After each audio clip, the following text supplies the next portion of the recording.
Aujourd'hui très industrialisé, bordé par les dunes du Pacifique et pas si loin du mont Fuji, Hamamatsu accueille l'un des fleurons de la production moto, Suzuki.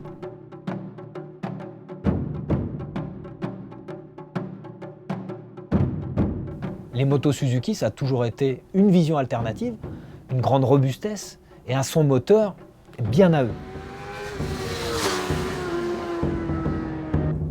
La fiabilité a toujours été la signature de nos produits. Nos motos sont solides et ça, nos clients le savent. Faisant face au siège social, le musée Suzuki entièrement rénové nous ouvre ses portes.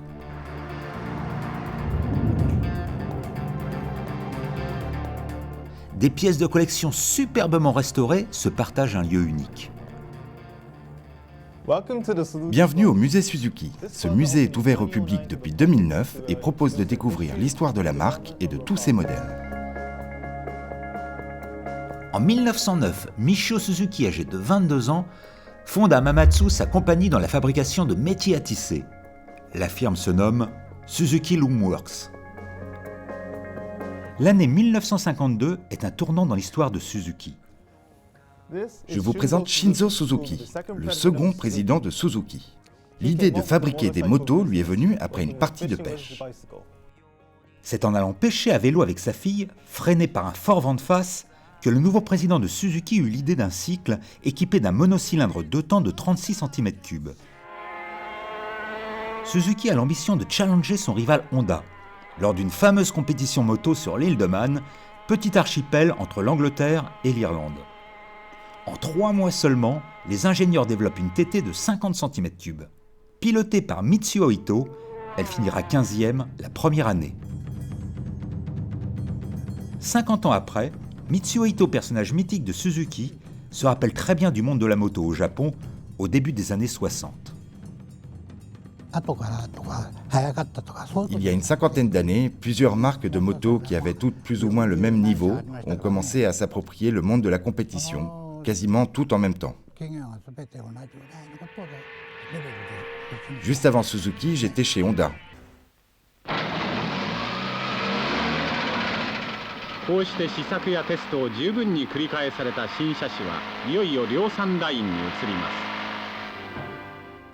Trois ans plus tard, la T500 est la moto japonaise la plus performante du moment, avec son bicylindre 2 temps de 47 chevaux.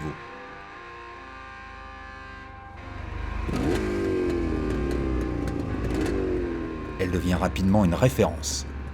Alors T500, je serais tenté de dire c'est un peu une T20 évoluée, pas forcément. On sautait de catégorie. La T500, elle est arrivée, et il a fallu qu'elle se batte au milieu de la concurrence avec ses 3 cylindres, avec aussi les Honda, et il a fallu vraiment s'imposer, et c'était pas la même démarche que la T20. T20 prémisse, T500 moto confirmée. Que ce soit sur du 2 temps ou du 4 temps, à Hamamatsu depuis 60 ans et en simultané sur plusieurs chaînes de montage, on assemble ces fameux moteurs. Des dizaines d'intervenants ultra expérimentés, associés à des robots sophistiqués, montent un moteur en 50 minutes environ.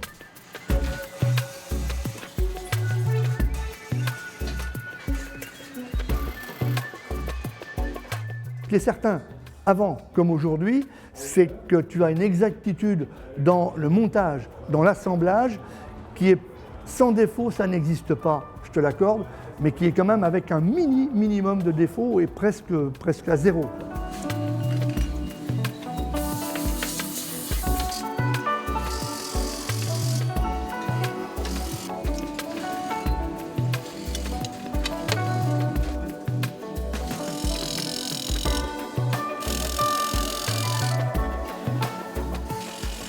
Dans le monde entier, la qualité du process Suzuki est montrée en exemple. Exemplaire, je ne sais pas, mais très méthodique, très rentable.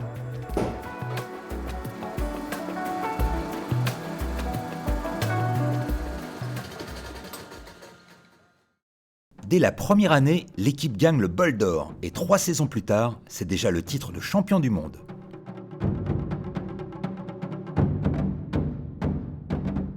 Suzuki révolutionne en 85 le monde de la moto en présentant la GSX-R 750.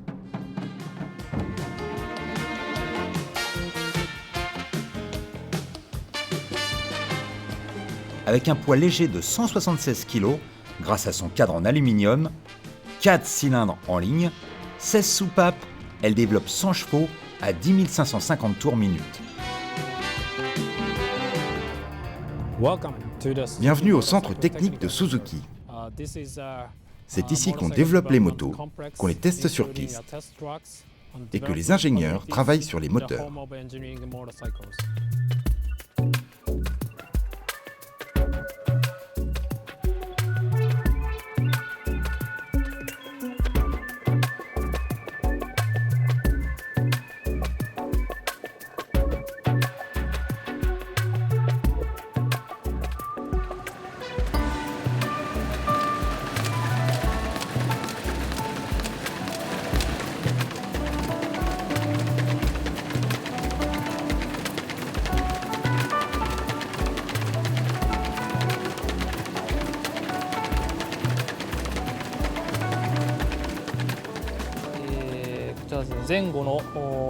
Durant un long moment, on met la moto à rude épreuve. Nous testons en fait la résistance du corps de la moto en faisant travailler chaque partie. Autre test de torture avant les crash tests, les chocs de haut en bas, à différentes hauteurs. Les techniciens vérifient ainsi que le bloc reste compact. Nous sommes très fiers de nos techniciens. Ils adorent leur métier, ils ont un niveau de compétence très élevé. Ce sont vraiment des passionnés. Mais avant tout, au sein du développement Suzuki, nos techniciens ont intégré une façon originale de penser cet univers. Aujourd'hui, on arrive sans problème à constituer des équipes aussi compétentes que créatives. Les trails de moyenne cylindrée, jadis à la mode, sont au début des années 2000 en pleine mutation. Suzuki tente de renouveler le genre avec un formidable bicylindre, le V-Strom 650. Les attentes des clients sont récompensées. Avant de sortir un nouveau produit, il est important de se mettre à la place de l'acheteur. C'est la phase que l'on appelle catch, ou attraper en anglais, comme pour saisir les attentes de nos clients. Puis vient l'étape que l'on appelle product out, littéralement la sortie du produit. Un redoutable pilote d'essai nous donne rendez-vous pour un incroyable tour de piste.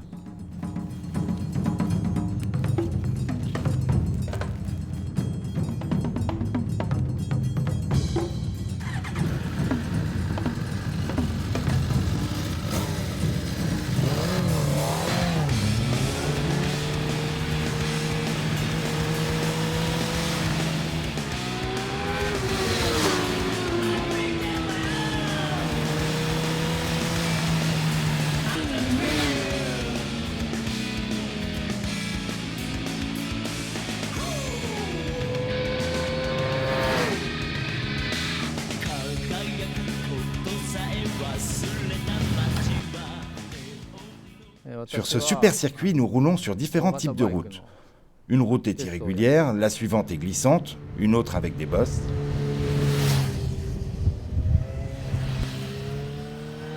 Ici, on teste la qualité et l'endurance des motos sur tous les revêtements possibles utilisés dans le monde entier.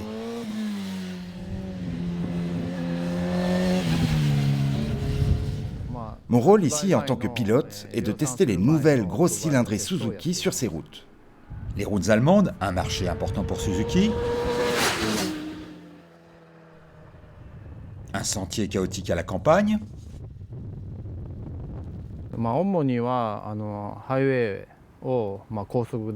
Après avoir piloté ces motos sur différents types de revêtements, je fais un compte-rendu très précis des réactions des motos aux ingénieurs. Sur le circuit, on trouve bien sûr une côte, pour vérifier les démarrages.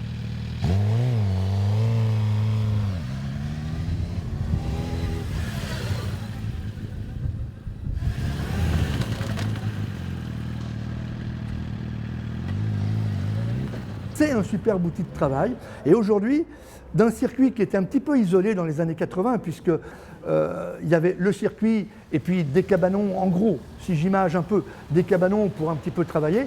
Aujourd'hui, tout le développement des motos de série est fait sur ce circuit. Et c'est vraiment un outil fabuleux. Et là, ce qui est bien, c'est qu'à la fois les départements recherche sont carrément à pied d'œuvre avec le site d'essai.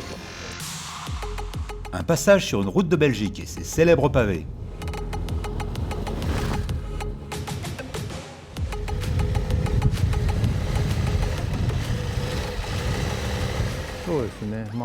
En testant ces prototypes, surtout à grande vitesse, je ressens beaucoup de choses et mon retour auprès des ingénieurs permettra d'améliorer le modèle.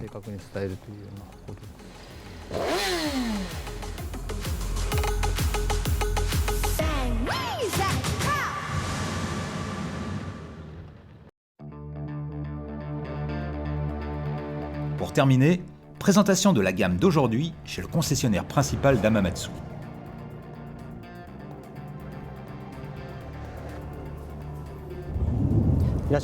Bonjour et bienvenue. Par ici, s'il vous plaît. Aujourd'hui, je vous présente la moto Vestrom 650. C'est un modèle infatigable et très confortable. Tout le monde peut la conduire. Voici la GSR 750. C'est un modèle plutôt cool et facile à piloter, même en montagne. C'est une moto qui s'adresse aussi bien aux novices qu'aux motards confirmés. Donc Suzuki, moto sportive, moto routière, moto fabuleuse. Aujourd'hui, encore plus que jamais, Suzuki souhaite apporter une réponse à chaque désir. Et aujourd'hui encore, plus que jamais, les gardiens protecteurs veillent. À la créativité, au dynamisme, aux performances.